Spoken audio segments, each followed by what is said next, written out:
여러분 우리가 뭐 이렇게 백화점도 있지만 이렇게 주변에 큰 유명 아울렛 매점들 다 가보셨죠? 웬만큼 다 가보셨죠? 네, 저도 가봤습니다. 그러면 그곳에 명품 가게가 있고 명품들이 많이 있어요. 그러면 이렇게 보면 가격이 수십만 원, 막 수백만 원 엄청 비싸요. 그런데 특별히 우리가 찾아가는 이유가 뭐가 있냐면 할인 매장 곳곳에 있어요. 그죠? 할인 매장 가면 거기는 좀 더 이렇게 저렴하게 조금 철이 지나서 그런지 저렴하게 세일을 합니다. 그래서 40만 원 딱 붙어 있어서 아유 명품이긴 해서 비싸긴 하지만 비싸다 그렇게 생각하고 있다가 뭘 보게 되죠? 옷에 있는 라벨을 딱 보게 되면 거기에 얼마로 쓰여 있어요? 180만 원. 그런데 얼마에 팔아요? 40만 원. 오, 이거 싸네. 그래가지고 그냥 그걸 딱 잡아가지고 이제 그죠? 진짜 유명한 명품이에요. 이거는 명품. 그래가지고 샀다는 거야. 그리고 또 그릇 끝나지 않죠? 바로 어떻게 전화를 걸어요? 친구한테 싸게 샀다고 만족해합니다. 네. 사실 같은 상품이지만 이게 40만 원 그럴 땐 다른 거 막 볼 땐 40만 원이 막 비싸요. 비싸다가 180만 원이 40만 원이 하니까 이게 싸게 느껴져가지고 그걸 삽니다. 참 재밌잖아요. 똑같이 40만 원 다 비싼데 180만 원짜리였다가 40만 원 그러면 똑같은 40만 원 나왔는데도 아주 만족해하면서 산단 말입니다. 그래서 사실 이렇게 어떤 선택하고 어떤 판단을 내릴 때 처음에 이렇게 접한 정보죠. 180만 원이 40만 원. 이런 그 첫인상이 사실 어떤 일에 결정을 하게 하는데 크게 영향을 미친다는 이 효과를 앵커링 이펙트라고 부릅니다. 이게 그 경제적으로나 심리학적으로나 모든 면에서 이 프린스턴대의 그 다니엘 카너먼 그 명예교수거든요. 그분이 여러 가지 연구를 통해서 에베레스트 산 그 산 높이가 얼마냐 모르는 사람들끼리만 딱 모아놓고 물었대잖아요. 한 600m 정도 되나요? 그렇게 처음 말 딱 던져놓고 서로들끼리 몇 메타일지를 알아보게 했고 또 한 그룹에는 한 2만 미터가 될까요? 그렇게 한 마디 툭 던져놓고 얘기 나누게 했어요. 그랬더니 첫 번째 600m 얘기했던 데는 한 2,300m인 것 같아요. 그렇게 얘기했고 2만 미터 얘기했던 데는 한 15,000m 아닐까요? 뭐 이렇게 얘기했다. 처음에 어떻게 얘기했느냐가 이렇게 다른 거예요. 결정이. 실질적으로 에베레스트산이 몇 미터죠? 8,800m. 네, 참고로. 네. 그러니까 사실 초기에 제공된 기준값이 그 다음에 선택과 결정을 좌우한다. 행동을 좌우한다. 이러한 부분입니다. 그래서 40만 원도 비싸다고 생각했는데 180만 원이 40만 원이야. 이것이 그 물건을 사게 하는 결정하게 하는 요인이 됐다. 그래서 배가 항구에 딱 정착해서 닷을 내리게 되면 아무리 파도가 치고 물살이 새도 배가 움직여 안 움직여요? 안 움직입니다. 바로 그렇게 닷을 내리는 효과라는 얘기입니다. 그래서 첫인상이 그래서 중요한 거예요. 그 사람의 첫인상이 닷을 내리게 하는 거예요. 그리고 초기의 정보가 내가 경험했던 초기 정보 그게 어렸을 때 내가 다쳤던 상처 아니면 그게 어떤 실패 어떤 두려움 따돌림 받았어 이런 부정적인 생각들이 첫 나의 경험이 되었을 때 그것이 다시 돼버린다는 얘기야 나한테. 그 나중에 모든 면의 어떤 상황을 맞이했을 때 그런 부정적인 생각 내가 어렸을 때든 어떤 경험에서 느꼈던 그런 부정적인 생각이 내 생활 속에 그대로 나타나서 그것이 냉소적이든 불평불만이든 아니면 비관을 하든 인간관계가 나중에는 아주 모든 면에서 귀찮아지고 기분이 나빠지고 조금만 힘들면 막 짜증을 내고 그래서 인간관계 자체도 평범하지 않을 수 있는 문제가 유발이 된다는 거예요. 그래서 이게 중요한 원리인 것을 볼 수가 있다는 거죠. 그래서 우리들의 삶이 마치 이렇게 풍랑을 만난 배처럼 흔들리고 요동하고 배가 뒤집혀지는 그런 두려움을 느끼는 것도 암암리에 이런 이 앵커링의 이펙트의 그런 요인들이 그 안에 담겨져 있다는 거죠. 그래서 내 생각을 변화시키려면 어떻게 해요? 새로운 판단과 생각을 하도록 이 닷을 어떻게 꺼집어내서 다른 곳으로 옮길 수 있어야 한다는 거예요. 그래 내 생각도 업그레이드 되는 거예요. 내 삶도 업그레이드 되는 거예요. 이런 원리죠. 이게 다 뭐 면접이나 학교에서나 다 이런 원리가 다 지금 적용이 되는 것을 볼 수가 있어요. 지금 디모데는 이 스승인 그 바울의 죽음과 또 바울에 대한 많은 비난들이 있었고 로마의 박해가 있었고 그러다 보니까 교인들조차도 이제는 막 배반이 일어나고 그리고 신앙을 저버리고 교회를 떠나가고 그러니까 여러분 이 디모데 입장에서도 영적인 침체가 주어지면서 뭔가 마음적으로 이런 불안하고 염려와 근심과 부정적인 생각에 다시 딱 나를 고정시키고 있었던 것이죠. 그래서 사도 바울은 이러한 두려움에 빠져 있는 디모데에게 용기를 주기 위해서 그 닷을 끄집어내는 작업을 이 디모데후서를 통해서 하고 있는 거예요. 디모데후서를 통해서.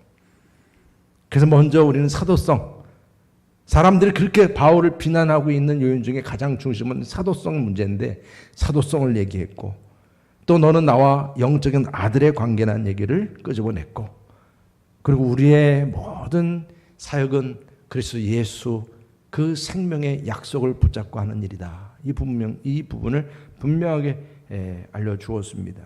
특히 이제 자신의 리더십을 이양받을 디모데이기 때문에 그에게는 이제 분명한 어떤 생각의 담대함과 그 용기가 필요했던 것입니다. 그래서 사도 바울은 오늘 이 부정적인 생각에 빠져 있는 이 디모데에게 용기를 주기 위해서 바로 이 생각의 닷을 이제 내려주는데 어떤 생각의 닷을 내려주고 있는가? 오늘 몇 가지를 오늘 말씀 가운데서 보게 됩니다. 그 첫 번째가 뭐냐면 디모데를 위해서 밤낮 쉬지 않고 간구한 기도 동역자였다는 이 생각을 생각나게 했어요. 네. 끊임없이 너를 위해서 기도한다는 거죠. 오늘 3절 말씀 다 같이 한번 읽어보겠습니다. 3절 말씀 시작. 내가 밤낮 간구하는 가운데 쉬지 않고 너를 생각하여 청결한 양심으로 조상적부터 섬겨오는 하나님께 감사하고. 아멘. 지금 바울은 자신의 처지를 그 통해 디모데가 정말 용기를 다시 회복할 수 있도록 사실 사도 바울 자신의 입장은 감옥에 갇혀 있는 거예요. 감옥에. 다 내려놨어요. 이제는. 왜? 이제는 좀 있으면 죽을 것도 이미 정해졌어요. 사형 선고가 다 정해져 있기 때문에 죽을 겁니다. 그냥 아무런 미련도 없어요. 그런 가운데서 지금 사도 바울이 할 수 있는 것은 바로 디모데를 위해서 밤낮 없이 뭐 하는 거예요? 기도하는 거예요. 기도. 이게 참 여러분 우리에게 이렇게 감옥 같은 상황이 주어지잖아요. 그러면 이렇게 기도할 수 있는 여건도 됨을 감사하시길 바랍니다. 그러니까 오늘 사도 바울이 감사했어요. 이렇게 기도할 수 있다는 것을 감사했습니다. 그러니까 사도 바울은 디모데 역시 조상 때로부터 믿고 따랐던 하나님께 기도하고 그랬듯이 나도 마찬가지로 지금 그렇게 너를 위해서 기도한다고 하는 이 사실이 지금 나에겐 최고의 무기라는 거예요. 기도가 최고의 무기가 될 수가 있다는 거죠. 그리고 또한 앞으로의 지도자가 될 디모데를 생각하면서 밤낮으로 간구하면서 쉬지 않고 지금 기도하고 있다고 하는 그 기도 동역자라고 하는 생각을 분명히 명심하게끔 하고 있습니다. 기도는 서로를 생각하게 하고 또 서로의 그 최고의 관심을 갖게 하는 아주 귀한 무기예요. 그래서 우리가 교회에서도 어떤 사역을 하든 어떤 모임이든 항상 기도로 시작하고 기도로 마치고 항상 기도가 우리의 삶의 습관처럼 하게 되는 이유가 뭐냐면 그 기도가 바로 우리의 최고의 무기가 되기 때문이라. 그래서 사도 바울이 지금 디모데에게 바로 그런 기도 동역자로서의 우리가 하나님 앞에 청결한 양심으로 하나님께 우리가 지금 기도하고 있다. 지금 우리가 유대교와 지금 이렇게 갈등 관계에 있는 것처럼 보여지지만 나에게도 이미 조상 때로부터 하나님을 믿는 그런 믿음의 조상을 두었고 디모데 너도 마찬가지죠. 그렇죠? 외조 로이스와 오늘 어머니 유니게 역시 하나님을 믿는, 구약의 말씀에 근거한 하나님을 믿는 그런 믿음 안에서 그 하나님께 구하고 간구했다는 것입니다. 바로 이런 믿음의 그 기도의 관계성, 이런 기도 동역자의 관계성, 이것이 바로 우리 여러분교회의 경우는 이제 중보기도 사역에 닷을 내리는 여러분교회, 바로 그러한 교회인 것처럼 우리들의 모든 관계성 속에서도 서로 함께 서로를 위해서 기도할 수 있다고 하는 이 기도의 동역자의 이런 분명한 관계성을 항상 확인할 수 있기를 주님의 이름으로 축복합니다. 그게 우리에게 힘이 되는 거예요. 힘이 되는 겁니다. 그리고 또 한 가지는 바울을 향한 디모데의 그 눈물을 생각나게 했습니다. 눈물을. 4절 말씀 보면 내 눈물을 생각하고, 오늘 말씀 가운데 제가 이 생각하다가 다 3번에 걸쳐서 이렇게 나와요. 오늘 말씀 가운데 보면 그 첫 번째 생각은 말 그대로 기도를 생각했다는 얘기고, 오늘 두 번째 생각은 눈물을 생각했다. 너 보기를 원하면 내 기쁨이 가득하게 하려 함이라. 눈물. 여러분 정말 얼마나 바울과 디모데 관계가 진실했는지, 그 진실한 교제 관계에 있어서 함께했던 그 눈물을 기억하고 있어요. 눈물. 그러니까 여러분 눈물이 그냥 물론 드라마에 연기할 때는 막 식염수 놓고 막 그러면 눈물을 흘린 것처럼 보이고 가짜 눈물도 있지만 그런 저런 것들은 생각하지 말고, 진짜 우리가 눈물을 흘린다고 하는 것은 진정성 있을 때 눈물이 나오는 거잖아요. 인간관계에서도 그렇고 자녀들의 관계나 모든 일에서 정말 우리가 진지하고 진정성이 있을 때 내 마음에서 표현되는 가장 그 귀한 표현의 모습이 눈물이 나는 거예요. 눈물이. 우리가 은혜 받아도 눈물 나죠. 말씀을 읽다가도 눈물이 나요. 기도하다가도 눈물이 나고 찬양하다가도 눈물이 나고. 그러니까 우리는 이런 인간관계 속에서만의 관계에서의 눈물이 아니라 하나님과의 관계성 속에서도 눈물이 나요. 그렇게 그러한 눈물 나는 모습을 사도 바울이 디모데로부터 보았다는 거죠. 밀레도의 그 에베소 교회에서 마지막 이별을 할 때, 이젠 저 예루살렘에 내가 이제 가게 되면 다시 오게 될지 모르는데 왜 이제 붙잡혀서 로마로 끌려갈 걸 알기 때문에. 그러니까 그 에베소 교회 담임이었던 디모데나 그 장로나 성도들이 그냥 사도 바울이 이제 떠나가는 거, 가지 말라고 가면 죽는다고요. 안 된다고 막 그렇게 말려도 안 되니까 이제는 어쩔 수 없이 이게 하나님께서 허락하신 일이기 때문에 다 모두가 이제 눈물로 그냥 서로 이별을 하게 되는 그 장면을 지금 말씀한 거예요. 진심으로 너가 나를 위하는 모습이 너의 눈물에서 나타났고, 그런 눈물의 그 진정성을 통해서 정말 사도 바울은 마지막으로 너를 꼭 보기를 원한다. 정말로 나중에 보게 됐는지는 모르잖아요, 우리는. 그렇지만 사도 바울의 마음은 이 디모데를, 영적인 아들을 꼭 보고 싶다는. 여러분 우리가 살면서 정말 마지막으로 보고 싶어하는 사람이 누구겠어요? 누구겠습니까? 지금 그런 관계인 거예요. 사도 바울이 이제는 조금 있으면 사형을 당하고 이제 인생이 끝난다니까 그 줄서기를 이제 끝내는 사람도 있었어요. 데마도 세상을 향해 나아갔다고 그랬어요. 다 흩어졌습니다. 그러나 지금 누가만 남아있다 그랬어요. 사도 바울이. 누가만 지금 남아있는데, 이렇게 지금은 내 곁에 없어도 생각을 해보니 너 디모데야말로 정말 나를 위해서 진정으로 눈물을 흘려 주었구나. 너를 정말 보고 싶다. 여러분 이러한 그런 관계성 속에서 내가 너를 만나면 정말 기쁘겠다. 이게 뭐예요? 그렇게 영적 침체에 빠져 있는 그 디모데에게 사도 바울은 그 너의 눈물을 통해서 내가 너를 보고 싶고 너가 나의 기쁨이 된다라고 하는 이 부분을 다시 한번 기억나게 하고 그 닷을 옮겨주도록 지금 하게 하는 것을 볼 수가 있는 거예요. 여러분 우리들의 모임 속에서도 우리의 예배 가운데 이런 눈물이 있기를 축복합니다. 여러분들의 속회 모임이나 선교회나 사역팀들끼리 같이 막 일하다가 또 그냥 마음속에서 감동이 되는 눈물이 나고, 드라마 볼 때만 눈물 흘리지 마시고, 참 여러분 신기하잖아요. 그렇죠? 영화 같은 거 보면 그렇게 잘 만드는지 모르겠어. 막 사람들을 막 울렸다 웃겼다 막 그러잖아요. 그런데 우리가 신앙 안에 정말 살아계신 하나님을 우리가 섬기는 데 있어서 그런 하나님께 진정성 있는 눈물을 못 보인다는 게 참 부끄러운 일 아니겠어요? 우리가 하나님 앞에 또 우리 성도 간에 서로가 같이 눈물로 함께 할 수 있는 은혜가 있기를 주님의 이름으로 축복합니다. 이게 참 귀한 다시죠. 우리 안에 이런 경험이 있어야 됩니다. 또 한 가지는 뭐냐면 디모데 속에 거짓이 없는 믿음이 있음을 생각나게 했습니다. 또 그 닷을 끄집어낸 거예요. 이게 우리들 안에 다 숨겨져 있는 것들이에요. 세상적인 부정적인 것에 덮여가지고 말입니다.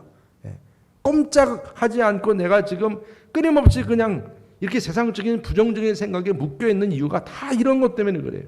내 안에 이렇게 귀한 것들이 있는데, 우리 5절 다 같이 함께 읽어보겠습니다. 5절 말씀 시작. 이는 내 속에 거짓이 없는 믿음이 있음을 생각함이라. 이 믿음은 먼저 내 외조모 로이스와 내 어머니 유니게 속에 있더니 내 속에도 있는 줄을 확신하노라. 아주 확신하고 있어요. 사도 바울은 지금 디모데의 마음에 지금 얼마나 힘들고 잘못하면 지금 디모데가 넘어질 수 있는 상황을 너무나 잘 아는 사람이에요. 사도 바울이. 그래서 디모데를 기쁜 마음으로 순전한 마음으로 만날 수 있기를 바란다고 그러면서 그의 안에 네 마음 안에 정말 거짓이 없는 믿음의 닷이 있다는 사실을 기억하라는 거예요. 기억하라는 것입니다. 디모데의 거짓 없는 믿음은 어떤 외식이나 거칠에 없는 믿음으로 율법에 매이지 않는 복음으로 충만한 믿음을 말씀하는 겁니다. 그동안 예수님 복음에 그 마음이 충만해 있는 네 마음을 볼 때 그것은 거짓이 없는 믿음이라고 하는 것입니다. 처음에 루스드라 성에서 이제 전도할 때 처음 만났던 디모데 아니었겠어요? 근데 그 디모데만 만났겠어요? 그때 같이 함께 예수님을 영접하게 된 그의 어머니 유니게와 외조모 로이스 같이 다 그 당시에 예수를 만나고 그때부터 개종이 되어서 이제는 유대교가 아니라 그리스도인으로 이제 신앙 교육을 받게 된 것을 볼 수가 있습니다. 그리스도인으로서 외조모 로이스나 어머니 유니게의 믿음은 우선 이 유대교적인 하나님의 믿음에 이제 그 닷을 내리고 있었던 것은 분명합니다. 디모데의 믿음 역시 유대교적인 하나님을 믿는 믿음의 아버지는 헬라인이었어도 어머니 모계를 따랐던 신앙의 그 계열을 생각할 때 유대교의 그 하나님을 믿는 믿음 안에서 그가 그리스도인이 된 거예요. 그리스도인이. 그래서 사도 바울도 이제 자신의 신앙 마찬가지로 조상 때로부터 뿌리 깊은 하나님을 믿는 신앙을 가졌었고, 그러니까 사도 바울도 그렇고 또 디모데의 어머니 그리고 또 외조모도 그렇고 또 자신도 그렇고 이런 신앙의 어떤 이 뿌리가 이 닷을 내리고 있는 뿌리가 바로 거짓 없는 믿음에 잇따라 가는 것을 다시 한번 확인시켜 주는 거죠. 생각나게 하는 것입니다. 여러분, 우리가 말씀을 가르치는 것은 이런 부분이에요. 말씀을 생각나게 하는 거예요. 베드로가 예수님 3번 부인한 다음에 깨달았잖아요. 내가 정말 예수님 말씀대로 내가 3번 부인했네. 생각난 거야, 생각. 이게 성령께서 생각나게 하는 건데 사도 바울이 지금 그 매체가 되고 있는 거예요. 침체에 있는 디모데에게 이렇게 말씀을 생각나게 하고, 너는 정말 부모로부터 이렇게 참 거짓 없는 믿음을 받은 자라. 그래서 사도 바울이 지금 그 디모데의 눈물을 얘기할 때도 그 눈물 안에 담겨져 있는 거짓 없는 믿음을 얘기하고 있는 거예요. 여러분, 이 거짓 없는 믿음이니까 눈물도 나는 거지. 눈물을 뭐 침 발라가지고 만듭니까? 아니잖아요. 내가 정말 하나님을 믿고 그리고 하나님의 아들 예수 그리스도를 통해서 내가 구원받고 내가 하나님 자녀가 되었고 이런 은혜를 생각해 보면 너무나 마음이 감동되지 않아요? 아무런 반응이 없으시네요. 얼마나 감사해요. 생각만 해도 그냥 가슴이 울렁울렁하잖아요. 그런 부분에 있어서 사도 바울은 그런 눈물을 흘리는 사도 바울의 모습, 회개의 눈물, 감동의 눈물, 그 눈물이 바로 하나님이 기뻐하시는 거짓 없는 믿음의 소유자였다는 것을 증명하는 거예요. 보여주는 겁니다, 여러분. 그래서 사도 바울은 진실한 믿음의 사람 디모데를 그래서 보기를 원한 거예요. 보기를 원한 거예요.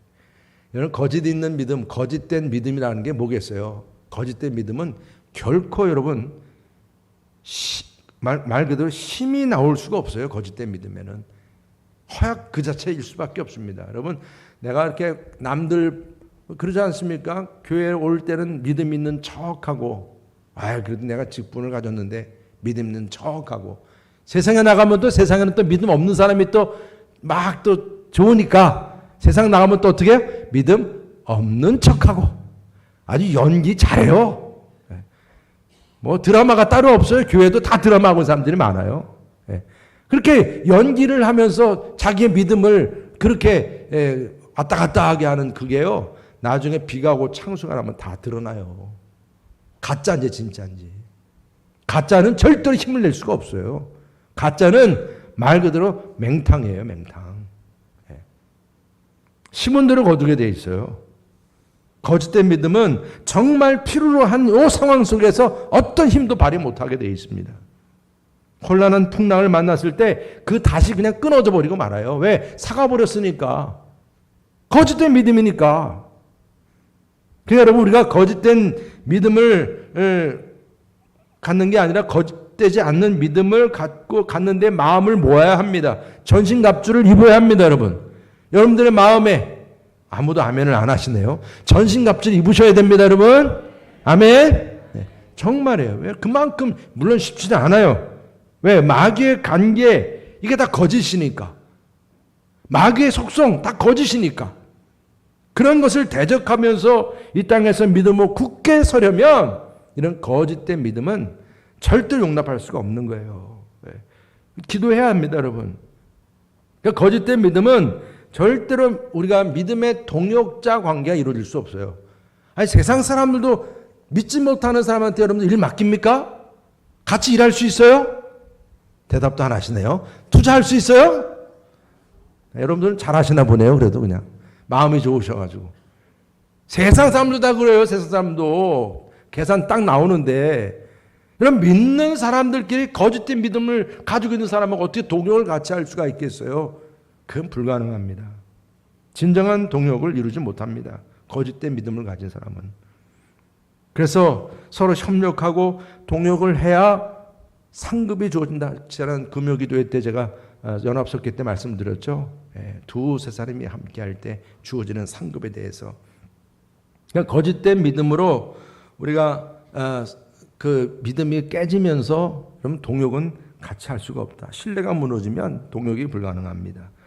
그래서 사도 바울이 디모데에게도 자신의 사도성을 다시 한번 확인시켜주고, 사랑하는 아들 관계를 확인시켜주고, 우리가 무엇을 위해 사느냐, 그리스도 예수의 약속의 말씀을 통해서 생명의 말씀을 우리가 붙잡고 살아간다, 이런 부분을 분명하게 얘기해 주는 것도 우리가 거짓된 그 기반에 있는 것이 아니라 진리 위에 우리가 있다는 사실을 분명히 알고, 이를 위해서 우리가 정말 거짓이 없는 믿음을 가지고 함께 동역을 하자, 그런 차원을 말씀한 것입니다. 우리 여러분교회 성도님들도 서로 정말 믿음의, 거짓 없는 믿음의 그 동역자의 관계가 되어서 서로 같이 어떤 상황 속에서도 정말 이겨낼 수 있는 우리 모두가 될 수 있기를 주님의 이름으로 축복합니다. 그냥 그 부정적인 생각의 탓을 계속 붙잡고 물고 늘어지지 마세요. 나올 거 아무것도 없으니까. 그 다음에 마지막으로 또 사도 바울은 다음 세대를 위한 자녀 양육을 생각나게 합니다. 오늘 말씀 속에서 정말 중요한 것들을 다시금 생각나게 하면서 우리의 그 생각의 탓을 지금 변화시키게 하고 있는 거예요. 사도 바울은 자신의 모든 목회 사명을 디모데에게 이양하기 위해서 디모데에게 주어졌던 이 자녀 양육의 비밀을 다시 생각나게 했어요. 너가 된 것은, 네가 이렇게 지금까지 온 것은 네 혼자 잘나서가 아니라 너의 어머니 유니게와 그리고 외조모 로이스, 바로 이 믿음은 먼저 내 외조모 로이스와 내 어머니 유니게 속에 있더니 내 속에도 있는 줄을 확신하노라. 그러한 믿음이 너에게, 이 거짓 없는 믿음이 같이 전수가 되었다는 얘기예요.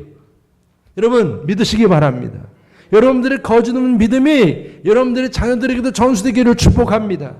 자녀만 낳았다고 좋아하지 마시고요. 자녀가 무슨 좋은 회사 들어갔다고만 좋아하지 마시고요. 그러한 자녀들이 거짓 없는 믿음의 사람이 되었다는 것을 기뻐하시기를 바랍니다, 여러분. 이게 중요한 거예요.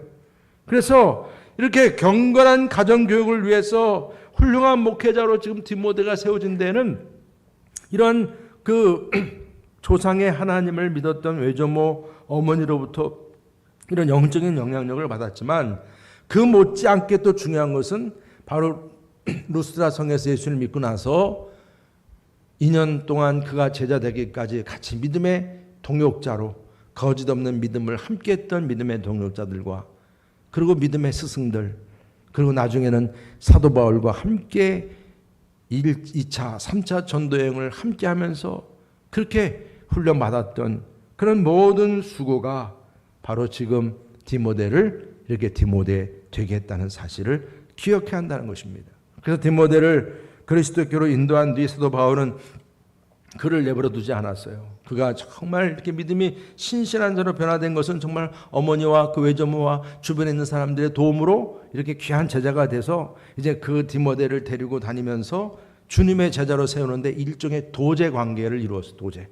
여러분들 뭐 장인들은 직접 하나 두 명 정말 나의 이제 앞으로 후계자를 만들기 위해서 모든 걸 다 쏟아붓고 이제 훈련을 시키는 대상을 도제 관계라고 도제. 그래서 그러한 관계로 끊임없이 훈련을 시켰던 모습 그 말씀을 주고 있는 겁니다. 그래서 마지막 헤어지게 될 때는 그래서 그 눈물을 흘리게 된 거예요. 진정성 있는 눈물이. 그래서 지금 인생의 마지막을 맞이한 사도 바울은 그러한 디모데를 다시 볼 수 있도록 소망하는 영적인 아버지로서의 마음을 보여주었고 또 그러한 가운데서 이렇게 영적인 훈련과 교육을 받은 하나님의 귀한 자녀됨에 대해서 깨닫게 한 것이죠. 여러분 우리가 지금 그리스도인으로서 자녀들에게도 마찬가지로 또 다음 세대들에게 우리가 양육을 하는 일 쉽지 않아요. 물론 쉽지 않습니다. 이제 부모님들 예전에는 더 어떤 면에서 또 간격이 많이 있었어요. 지금도 뭐 마찬가지죠. 컴퓨터를 몰랐던 부모님들은 애들이 컴퓨터 가지고 뭘 하는지 모르니까. 근데 지금은 또 워낙 많은 그런 장애 요인들이 생겨가지고 부모님들이 이게 아이들과 관계에 있어서 소통이 너무나 어려워지는 부분들이 많아졌습니다. 더더욱이 그들의 생각 속에 부정적인 이런 생각의 닷을 아예 딱 쳐놓은 경우들이 너무나 많아요. 이 앵커링, 이 효과의 덫이 말입니다. 이 닷이 말입니다. 사회적으로 그들을 붙잡아 매는, 다시 어떻게 다른 데로 움직이지 못하도록 붙잡아 매는 것들이 너무나 많아요. 너무나 많아요. 아니, 초등학교 때부터 아이들한테 성정체에 대해서 뭐 얘기를 한다, 막 그런 얘기 듣고 내가 깜짝 놀란 게, 뭐 이미 외국은 뭐 이미 그렇게 돼 있으니까요. 너 남자 될래, 여자 될래? 여러분, 생각해 보세요. 비인간화가 되는 모습들, 마약이 우리 인천은 너무나 많은 거 아시죠? 이런 약물 중독이나 성적인 타락이나 미래의 불확실성이나 가정의 불화, 여기에 따라서 파괴가 일어나고 또한 불안한 인생의 진로 문제, 이성관계 문제, 반권위주의 문제, 뭐 제가 이거 뭐 한두 가지겠어요. 이렇게 우리에게 부정적인 생각에 닷을 내리게 하는 것들이 너무나 많아요. 그러니까 아이들 양육이 너무 어렵습니다. 그러니까 이런 부정적인 생각의 닷에 젊은 세대들이 묶여 있다는 사실을 우리가 분명히 알아야 됩니다.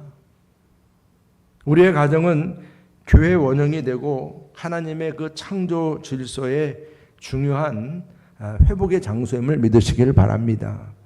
그래서 우리가 로이스와 유니게처럼 하나님의 선물로서 자녀를 그리스도의 진리와 인격에 부탁하는 가정 교육을 이루었고 언행이 일치가 되는 가운데 거짓없는 믿음의 삶의 본을 보였다는 것이죠.